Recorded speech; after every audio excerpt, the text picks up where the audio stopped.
All right, and without further ado, it is time to jump through that door to Phantomile while a Moser tears through Klonoa, door to Phantomile.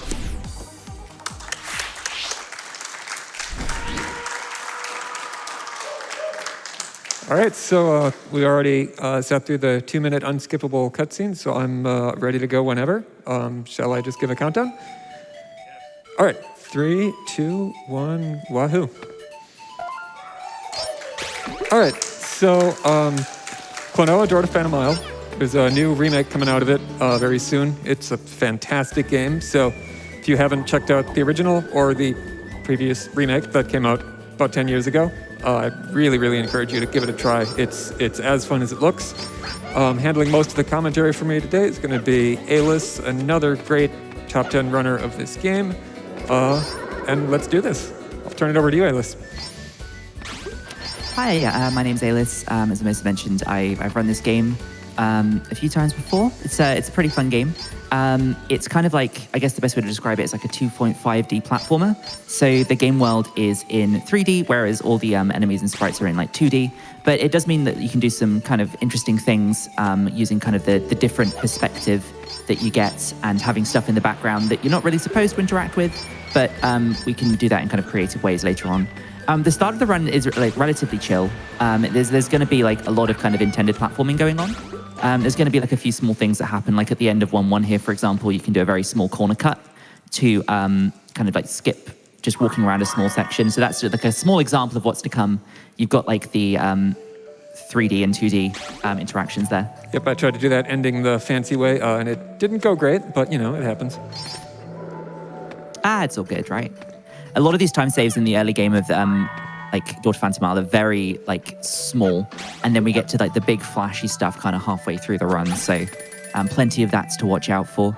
As an example here, like there's like a lot of small optimizations going on in 1-2, but yeah, not any like hugely flashy things at the moment. Yeah, just an auto scroller here, so I guess we could do a donation or two. Absolutely. We have a $15 donation from Elotron, who said, I've never seen a speedrun of Klonoa before. Can't wait to see this beloved weird game zoomed through. Can I get a wahoo? Wahoo! Wahoo. Oops. Well, there we had a wahoo. Wow, that was totally intended and not me trying to hit the checkpoint and jumping instead.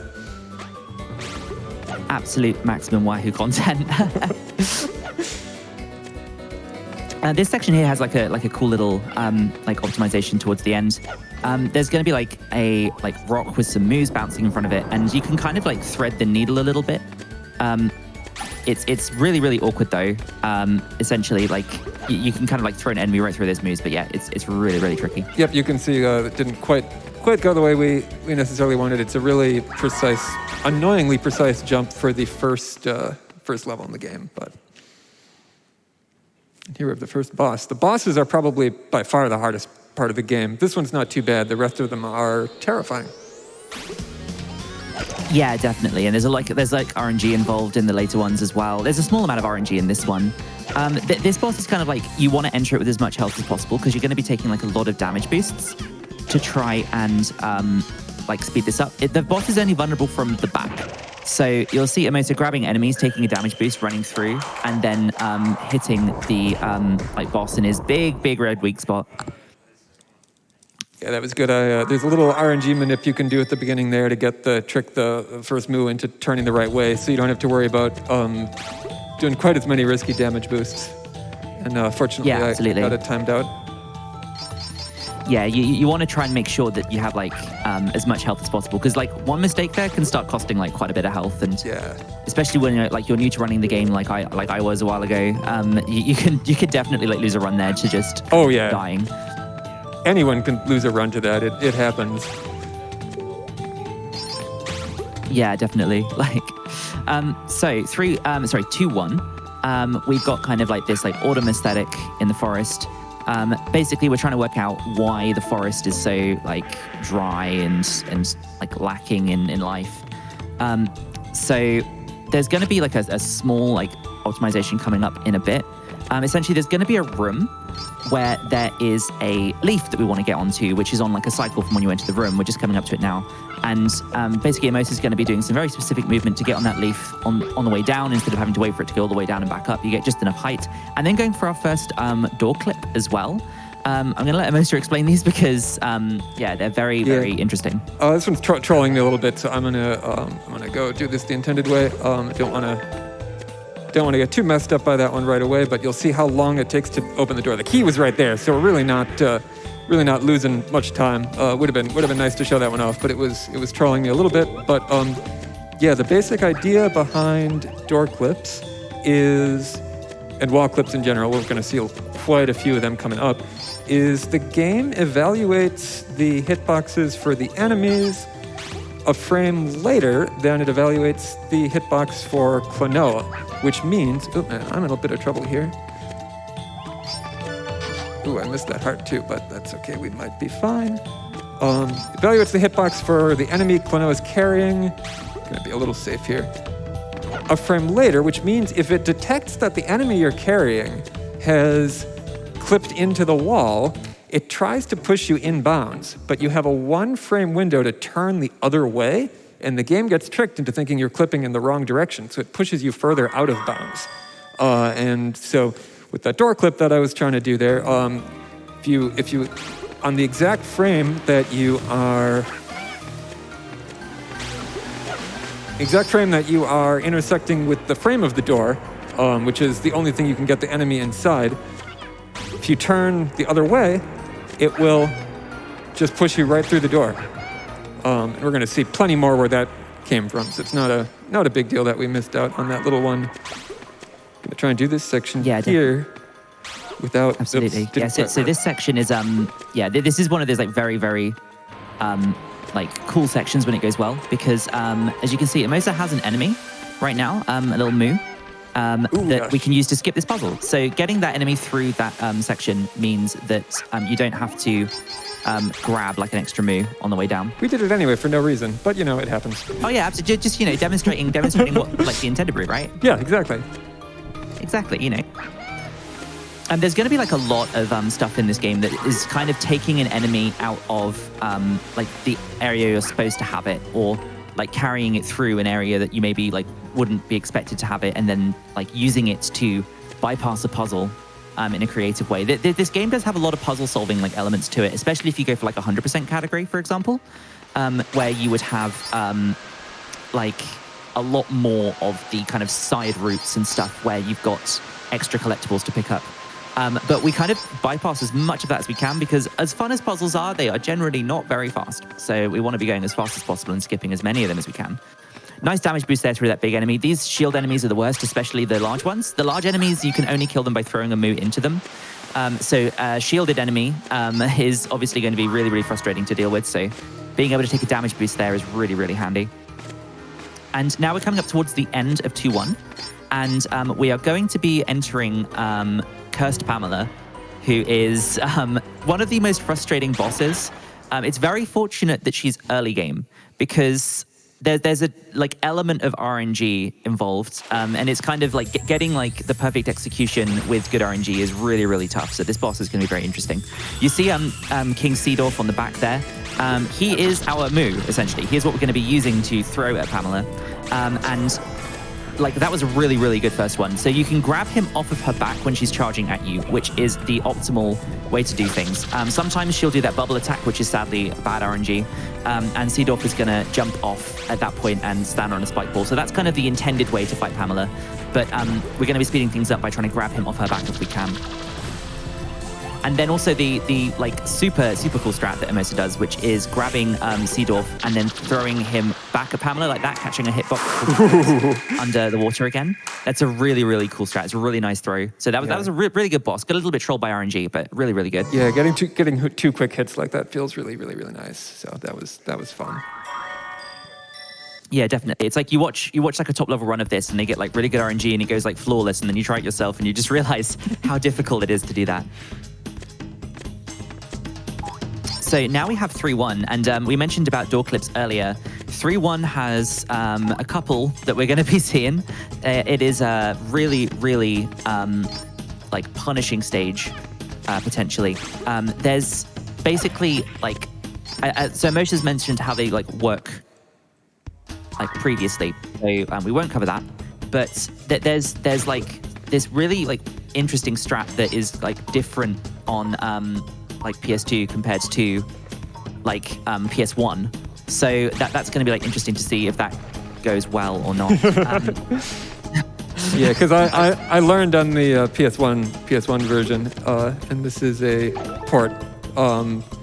It's almost identical, but there's a couple things we think they might be floating point rounding issues. We're really not sure. It's native PS2 code, but it's exactly the same game. But there's a couple tiny little things that go differently.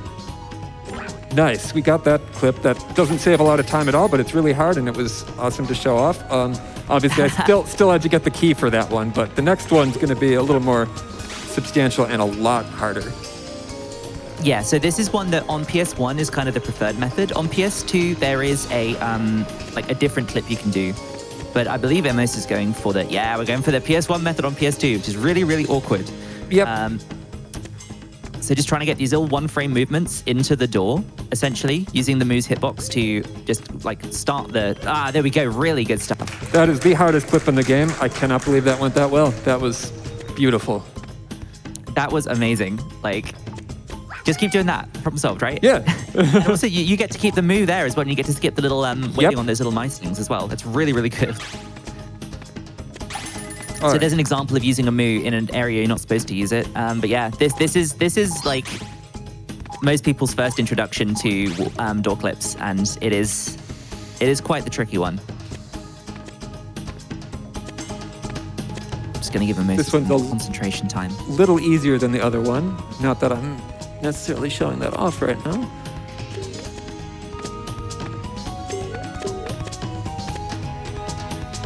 Oh, got trolled. There we go. Lovely stuff. Yeah, so there's a few different ways that one can go. You can either end up on the top and you can clip through the top section, or you can get straight through the door like the Mosa did there. That was like, it took a couple of tries, but honestly, if that trick only takes a couple of tries, you're having a great time because it's a really, really hard trick. Yeah. So this section here, auto-scroller again, we're trying to keep this moo till the end. There's spikes everywhere inside, so it's really, really annoying, but it does let you skip like a very small section at the end by not having to use two moves to break something. You can only use one instead, which is really, really handy. So we can probably do a donation, I guess. Sounds like a plan. We have a $250 donation from Anonymous, just saying, woohoo! Wahoo! Wahoo. Wahoo indeed. Also, that door is not designed to fit that move through it. You can tell that they weren't expecting you to have a move here. So using it to break that box is exactly what we were talking about before. Normally, you'd have to grab that shielded move twice and then use it to break the box and then go back and get it again, which is really slow. So having a move available is really, really handy. Also, nice little shot here, just getting the B past that big move. So I gotta wait 2 seconds now because these gondolas are actually on a frame rule. They depart every 2 seconds. So because I had that tiny little hiccup heading over to it, I missed the optimal cycle, so I actually lost one, but no big deal. Yeah, that's a relatively new revelation with the gondolas, right? I think it's an old revelation. It's a new thing that people are exploiting. By which I mean, I see, right. Only Balneor actually catches skips the first frame rule in 3.1. I get it a very small percentage of the time, and I did not get it this time around. I don't think any of the top runs actually at the moment have the skip either. It's really crazy precise. Yeah, absolutely. So we're in 3.2 now. 3.2 has these kind of timed explosive enemies. They are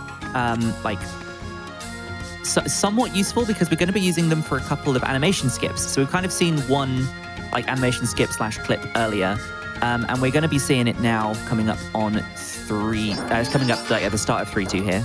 Yeah, I'm gonna use the backup method. I tried to do it with that earlier enemy, but it didn't open. It didn't quite work there either, unfortunately. But that's to be expected. It's almost impossible to get 3 for 3 on these animation skips. The principle behind them is that it buffers your jump or your double jump if you are in the process of grabbing an enemy while you double jump. So if you happen to just land on the ground at the exact moment you're grabbing an enemy and trying to double jump, your jump will just be buffered indefinitely because it says, oh, well, I can't double jump now because you're not doing a single jump, you're on the ground. So I'll just wait forever. And then it just so happens that the door animation is sufficient to make it think you're no longer on the ground. And you double jump immediately, which gives you back control. You're not supposed to have control during the animation. So the collision on the doors doesn't even work during the animation, so you can just clip right through. That was what we saw at the beginning of 3.1, but the explanation was way too lengthy at the time, so I decided to defer it until here. Yeah, also here's Joker. He's really, really annoying. Oh boy, yeah. We'll be saying more of him later. Also introducing a like kind of intentional mechanic that we're going to use in creative ways later, which is using the moves to double jump. So we've been using that like a bunch of times already. Ooh. But doing like 2 in a chain like that, this is kind of where the game introduces that concept. And there are going to be moments later where we're going to be doing like really long chains of enemies in some scenarios to, potentially actually, there's a strat that Emosa does that means we may not see like quite as many chains in one go. But it's basically like a really cool like intended mechanic, but as mentioned, we can use it in really unintended ways. It kind of really exploits the 2D and 3D element that we have with this game as well, which is really cool. This whole stage is like a big like I always feel like it looks like a soft play area for like kids.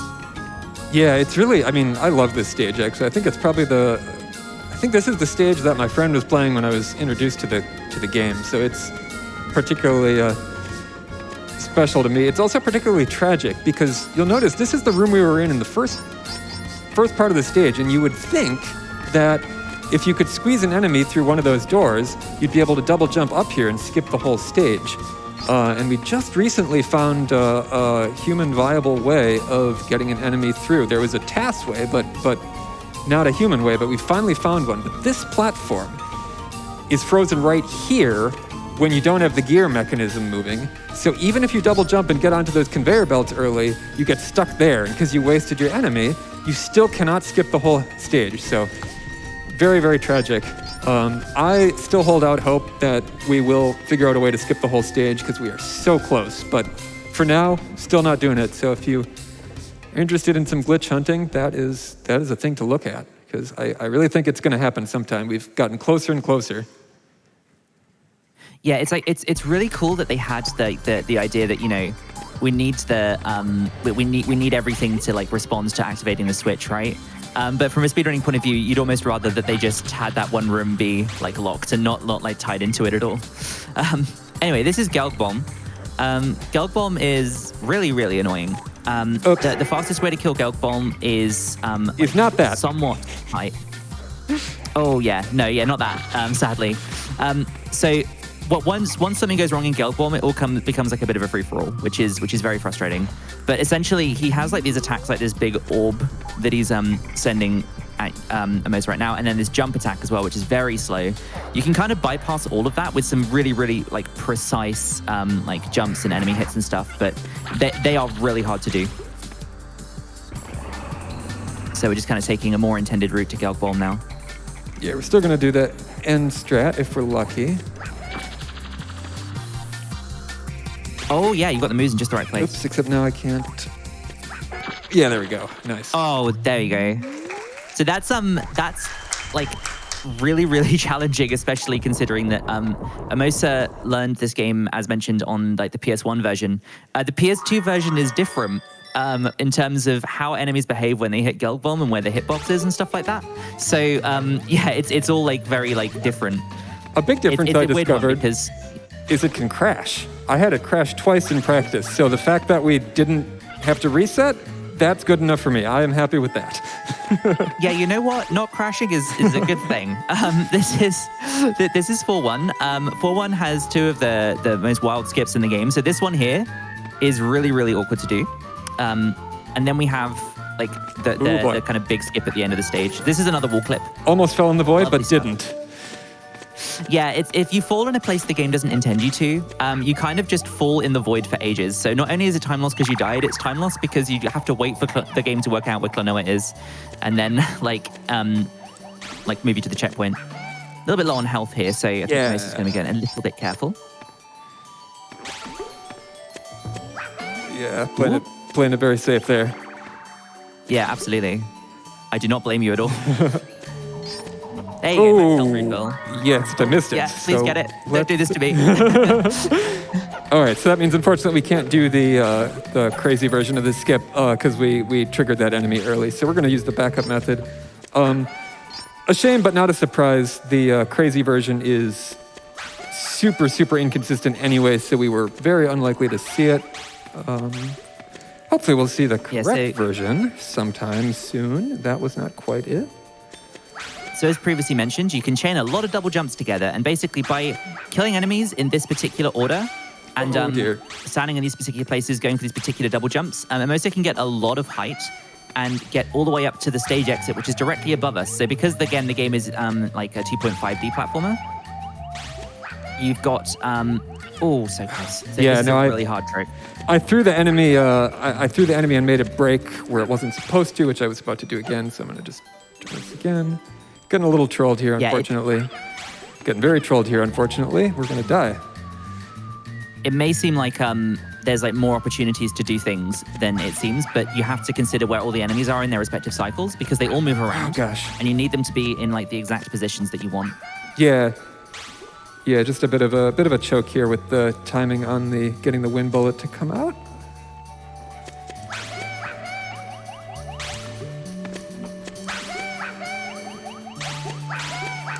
Finally, okay. There we go. That'll do. Not quite what I wanted, but we got there. Hey, there's still like a super difficult trick. I think after my like first run of this game, I got that like first try and saved 15 minutes or something. So it's like it's that kind of trick, you know? Yep, definitely one that can go a little wrong. Yeah, absolutely. So this is 4-2. 4-2 is like a much like faster stage in terms of the like just playing it. You know, we don't do too much unintended stuff in 4-2, but it has like a really nice flow to it. And then we get to the boss, and the boss is like my favorite boss in the whole game. It's really cool. Also my favorite. I'm pretty sure it's like everyone's favorite, right? Yeah. Just for the music. Yeah. The music is so good on the boss. Yeah, I guess, I mean, the gameplay is the only weak point. Yeah, I know, right? I know, yeah. Story and the music are beautiful. Yeah, absolutely. Really so coming hard up here, we're damage going to go for a very small damage boost. Didn't quite get it. Very frustrating. Yeah, you want to try and just about get over the head of that enemy so it damage boosts you to the right instead of the left. So you can get through that door in one go, but not too much of an issue. I'm going to play this a little safe as well. I can do a damage boost there too, but I don't want to have no health going into the boss if I can avoid it. Yeah, absolutely. And it's kind of weird. Even though you're kind of above where you just were in that section, you're still over a bottomless pit for some reason. Also, we're not going to worry about who was in that house. Yeah, right. We're not going to... Didn't really even look like a house. That was a completely empty house.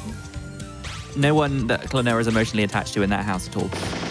This is Palladium, I think. I can never say the name properly, but yeah, it has these these like colored rocks on it.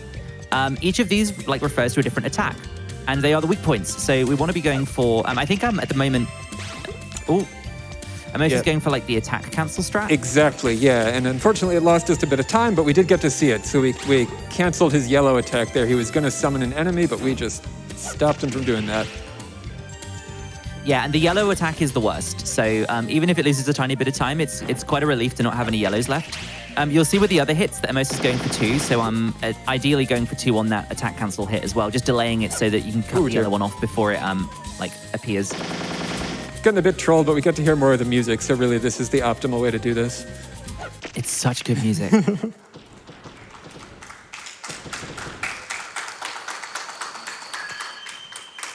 There you go. Nice fight. Nice fight. Getting the attack cancel was like really cool. I've actually not seen that. Yeah, I don't think anyone has. That's why. Before, I wanted to show it off. Yeah, unfortunately, the fight didn't go great, but the trick did.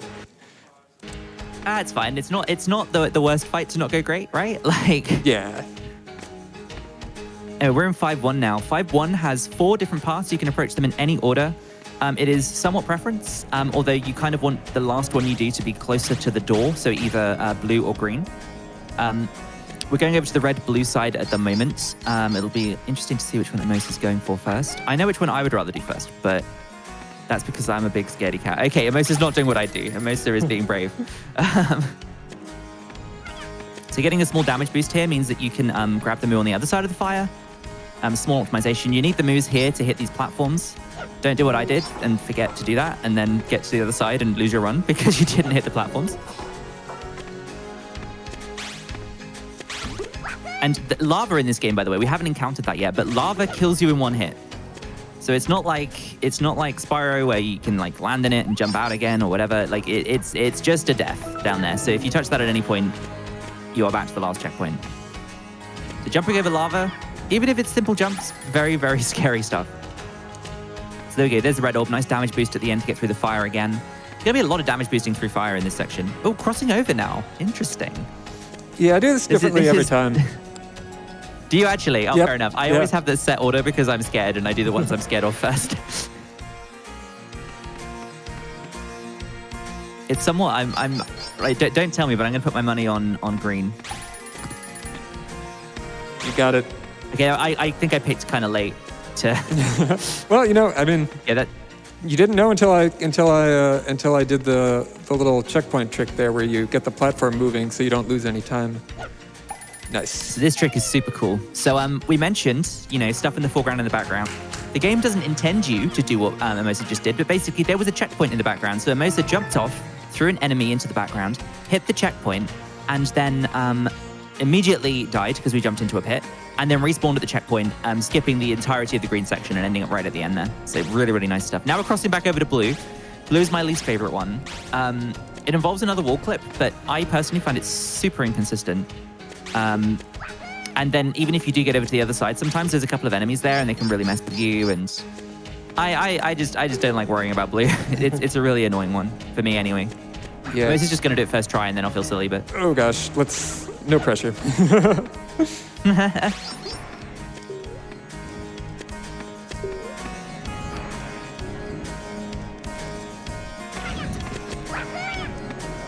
Okay, this is okay. Oh wow, that jump, yeah. Yep, that's a nice backup for when you happen to get the troll where it throws you down much lower than where the platform actually is, which it's the thing that can happen is pretty much unavoidable occasionally. So, yeah, having that normally happens to me. That's why I don't like the blue one. And Mosa just showing off exactly why I hate it. Thank you for that. Thank you for the anxiety. I appreciate it. So now we're going to finish up on yellow. Yellow is, like, there's one small way to speed it up at the end with another damage boost. But other than that, it's a relatively, like, intended, route through here. We could probably get another donation in, actually, before 5-2. There's a lot going on in that stage. Sounds like a good idea. We have $15.30 from PowerStone05 saying, "It delights me to see Klonoa take the GDQ stage once again. Moser has been a fantastic individual in the Klonoa community, and we're so excited for them to show off this incredible game to everyone at this early hour. Knock it out of the park and to the Moon Kingdom, Moser. We're rooting for you." Thank you so much. Ruperudu. I'm not even going to try and pronounce. Well, sure I will. Ruperudu. It's not. Oops. I was just going to say I'm not going to try and pronounce it. So we're on 5-2. 5-2 is an entirely cycle-based level because while you're in the outside section of 5-2, it is constantly cycling between day and night. So Emosa just got the best cycle right there at the start, which is really, really good stuff. Essentially, once you're like in like the nighttime section, the enemies can't be picked up, and any enemies you're carrying will be destroyed. So, as you can see, when you need enemies to do certain things, it's really important to not have them destroyed. Entered that door a little early by accident. Yeah, so I'm also trying to set up the cycle as well, because when you go through a door, I think if it's changing from day to night, it'll swap from night to day, and you want it to be daytime when you come out here. So just taking a small amount of time there to make sure that the cycle is where Emosa wants it coming out. Exactly.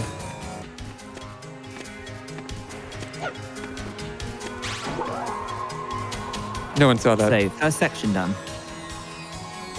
The thing with this stage as well is if you end up off cycle, then you have to do a lot of creative creative thinking about like where the cycles are. It's a very like thought heavy stage.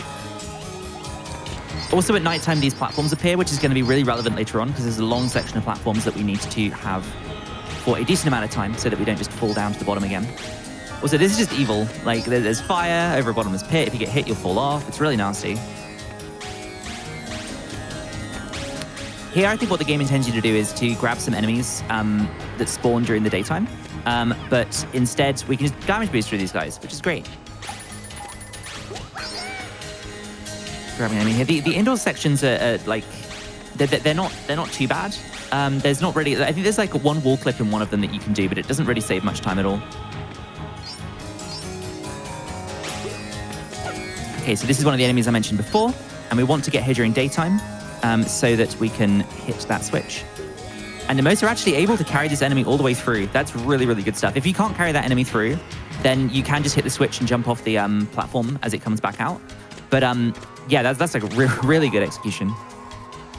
Here comes a little audio cue, so I'm gonna ask for a little bit of quiet. This should be the only audio cue I need to hear in the run. Yeah, we'll explain it after.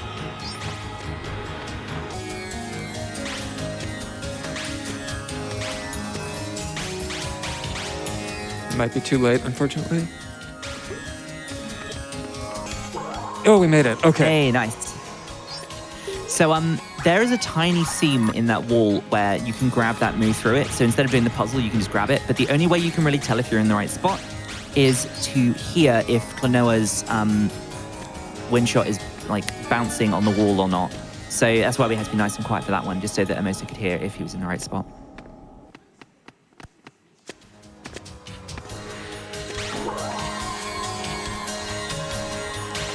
So, 5-2, over. The next boss is, I personally hate it. It has like, I think the worst hitboxes ever. I really don't enjoy playing this boss, but I'm sure Emosa is gonna make it look really simple. This is the scariest boss, by far. Yeah. So Joker has these, oh wow, that's really good. Joker kind of has these fists that he swings around, and they will block enemies as well as dealing damage to you. And then once you've hit Joker 3 times, we go into the nighttime section where he turns into like some kind of demonic Leopleurodon type creature. In this state, the enemies are invincible, and the only way to turn Joker back is to stand on all of these squares on the floor. It can get really, really frustrating, especially if the enemies all clump up under you, because you want to do something. Oh wow, that's really tight. That was really good. Like trying to like jump on the platforms around the moves can be really, really frustrating. You can get health back in this section, but what I often find happens is that when the health spawns, you're just too far away from it and it'll go off the edge. So that is the first nighttime section done.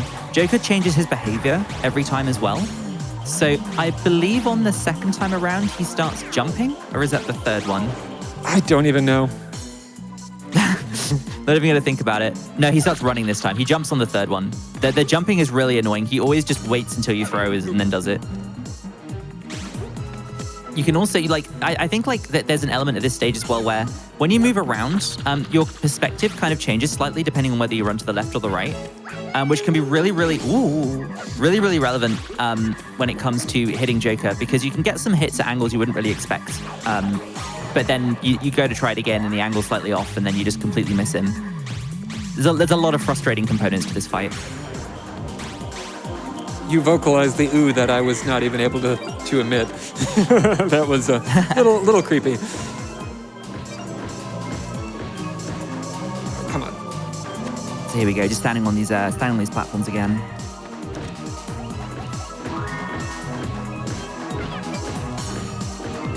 Also, the boss attacks are really, really annoying as well. He does like a sweep or a chop, And the chop, I don't know what it is. I just find it really hard to work out where the chop's actually going to land. Like trying to space around it is really, really awkward.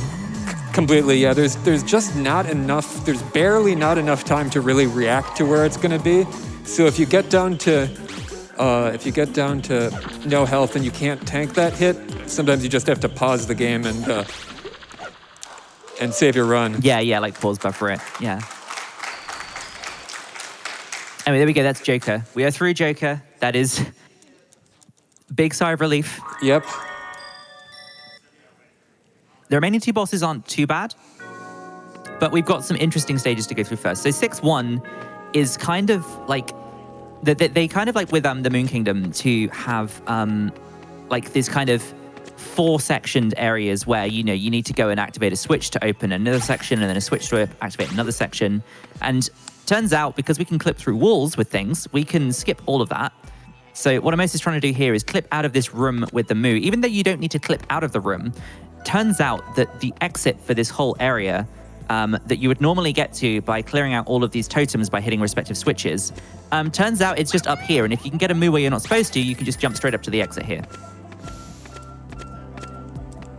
Nice. So this is the end of the stage. Yeah, we skipped the entirety of 6-1. We just decided not to engage with it. Yeah, pretty fast wall clip too. That was nice. Yeah, that one can be really weird because you have to start from further away to get the camera in the right position. You can't just run straight up to the wall and do it. It's a really like awkward one to do. Anyway, 6-2. So Amos is going for a really cool strat in 6-2 that I only found out about recently, and it completely like changed my perspective of this stage because I thought the normal strat was hard. But we're going to see something completely different in a minute. So this is another stage where you've got essentially 4 different barriers. There are 4 different switches, 4 different sections. You clear out all the barriers, you can get through to the end. Normally what we do is we get an enemy and we clip through to the second to the last section, and then we clip from there towards the end using some creative double jumps and the fact that it's a 3D world. However, what Amos is going to try and do right here is bypass even that. So we do the wall clip here. First try. Oh my gosh. That's amazing. That is so good. Oh my gosh. Such a precise trick. So Mosa there has skipped the entirety of like the second to last section, and we've just gone straight to the end with 1 clip instead of doing 2 different tricks. That's so good. Oh boy. This is normally the scariest part of the run, but with that trick, this is nothing. Yeah. So Gadius here is we're going to be trying to manipulate the enemies that we use. There are 3 phases to Gadius. And essentially what we want to do is get his health in a position where we can skip phase 3. Phase 3 is like really annoying. And if you've lost health during the first 2 phases, then it's also very easy to die there. So I can't imagine anyone would do that in a marathon run. Let's pretend that I never did that. Oh, really bad RNG, unfortunately. We only got 4 hits. Oh, that's very annoying. Yeah, so now we have to do the optimal but really scary strat is to get 4 hits in the first half of the first phase. So now we have to go for the scariest strat, but without the time save associated with it, so that's going to be fun. Yeah, so we're in phase 2 now with these rockets. Also, these orbs will, like, if they hit you, they send you back to, the outside of the ring, which you can use to speed up the time between phases, because it skips all of Gadius's animation. Oh, not quite. That's okay. Back up. Oh, it's one hit in third phase isn't too bad. So we're moving into third phase. You can see we've got this really long animation here as well. There would have been one of those for first phase to second as well, but we've bypassed that by going onto the outer rim. But the portals disappear.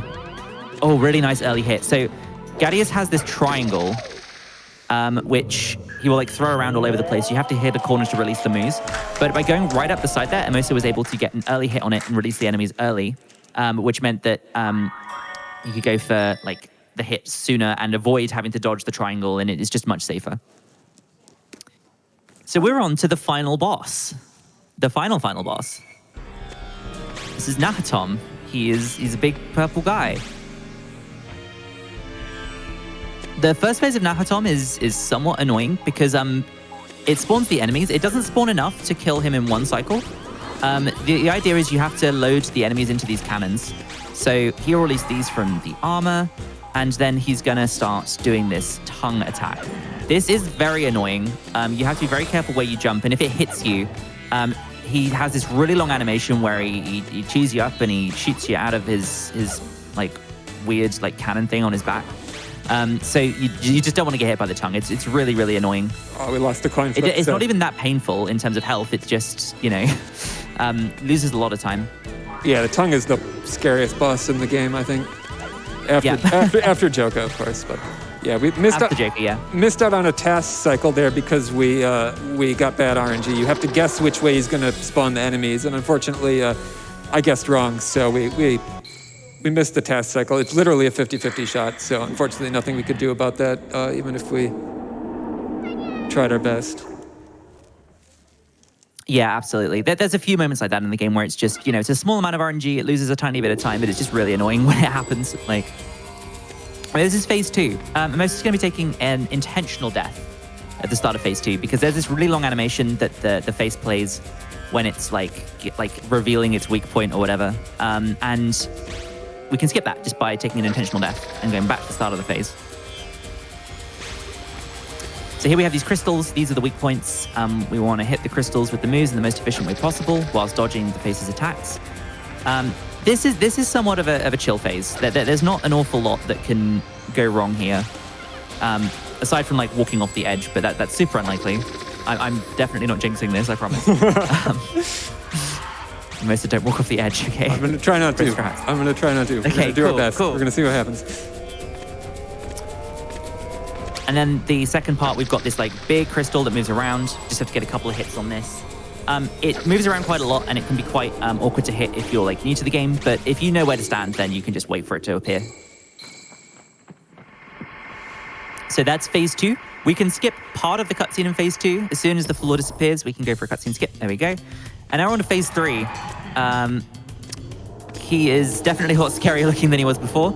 And we're filling cannons again, except now the cannons are below the stage. So each of these cannons represents like the leader of an area that we've been to so far and like rescued. So it's kind of the story all tying together, everyone coming together to fight the big evil guy. You have to be very careful with throwing the moves into these cannons because the hitbox or like the death plane for this stage is higher than you'd think. So if you try and go too low when you're throwing the enemies, you can accidentally take a death and then you have to repeat the section. He's just going to be doing like all kinds of things though. He's got the rainbow like shockwave attack. He's got the the destroying the platforms attack, so you can't wait around on them for too long. Occasionally he'll spawn in an armored moo that's going to run around and get in the way. So there's a lot of moving parts to this section, but in terms of what you have to do, all you got to do is get those moves, get them in the cannons. Oh, I missed that one. Ooh. A shame. Yeah, the hitboxes are really, really finicky on the cannons. So. Oh, and this RNG is not quite what we wanted, but that's okay. We're just about at the end of the run anyway, so we're just gonna do that, and time will be coming up. There we go. So time's going to be when the health bar shatters at the very end when it explodes. Time. GG. So what was the final time out of sheer curiosity? Looks like that's going to be a 42-43. You know what? That is just fine. That is just fine. I'm perfectly happy with that. We got some of those really new skips, so that's fantastic. But now we've got a bonus level to do. So I'm going to go ahead and plug my memory card in and restart my console. So I don't think I've actually looked at the bonus level since I was a child. So this is going to be a voyage of discovery for me as well. Yep, that's correct.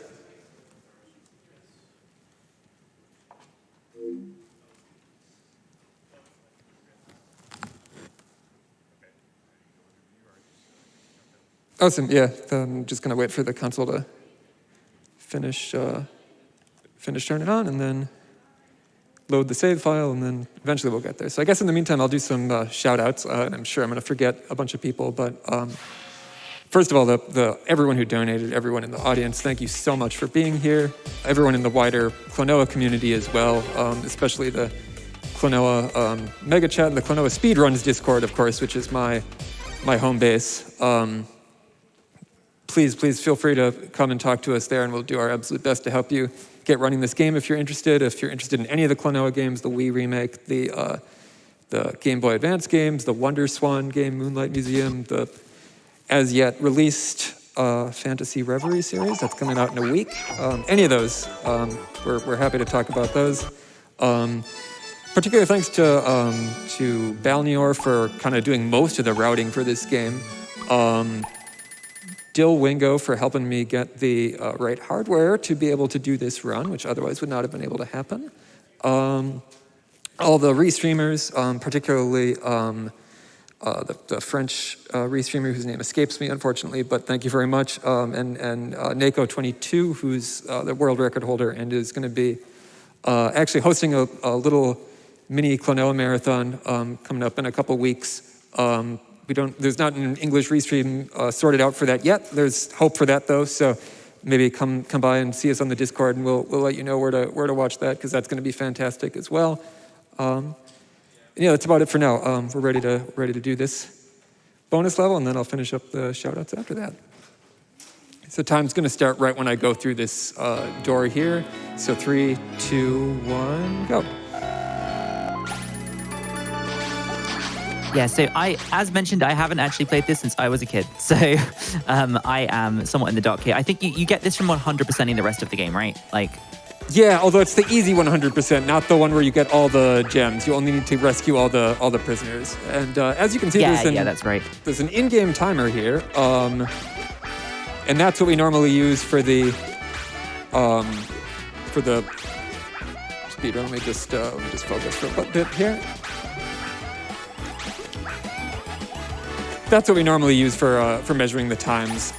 So I'm hoping for a sub 3-minute time. That would make me very, very happy if we can pull that off. The best IL runners of this can get close to 150 using some very scary strats, and using some IGT abuse that's not RTA friendly. You can actually get down to 1 minute and 40 seconds, and that's Balnior's world record, which is absolutely fantastic. I highly recommend you watch that out when you get the chance. Very close to the lava there. Yep, that was a little scary. There's actually a strat you can do there to bring a moo into this area, save a couple frames, but that got scary, so I didn't risk it. So here's a skip. Oops, that was a little not quite what I wanted, so we're going to try that again this way.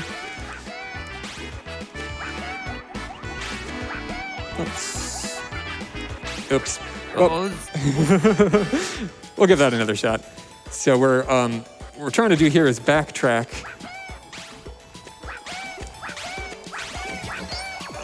Not quite. Oh, so close. You really have to, and I'm not getting this well, you really have to take careful advantage of your momentum, which is not a thing that's happening to me right now. So. Yeah, this was kind of the even just playing this normally, this is kind of the point where the devs kind of said, oh, you thought you were doing unintended things with our mechanics? Well, so let's make them intended, I guess. Yeah, there is an intended way where you go all the way to the other side. I'm pretty sure they knew you could do it this way. But there is another way to do it. Yeah, the whole stage in general, I mean, like, I like that stack of enemies. Like, yeah.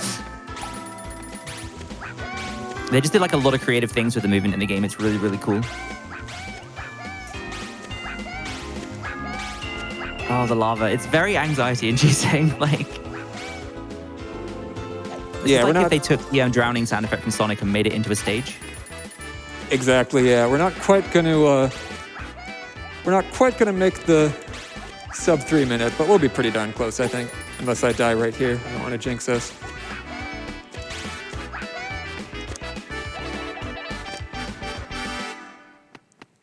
.303, close enough. GG. All right, and that is Klonoa. Thank you so much. thanks especially to everyone who helped organize this. Everyone I've met here so far has been helpful in numerous ways. So thanks so much to everyone I've met. There's far too many people who have been helpful. And of course, a particular thanks to Alis, both for doing this fantastic commentary and for just being such a supportive member of the community in general. I think that's it for me. This has been Klonoa. Thanks a lot.